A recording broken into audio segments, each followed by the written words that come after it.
The three R's, reduce, reuse and recycle, all help to cut down on the amount of waste we throw away. They conserve natural resources, landfill space and energy. Plus, the three R's save land and money communities must use to dispose of waste in landfills. Reduce means to minimize the amount of waste we create. Reuse refers to using items more than once. Recycle means putting our product to a new use instead of throwing it away. Like plastic bags. Instead of using plastic bags, use cloth bag. Thank you. Reusing is the act of taking old items that you might consider throwing away and find a new use of them.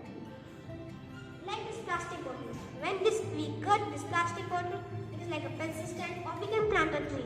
Instead of throwing it, we can use it and reduce things. That's why we should use this type of thing. Thank you.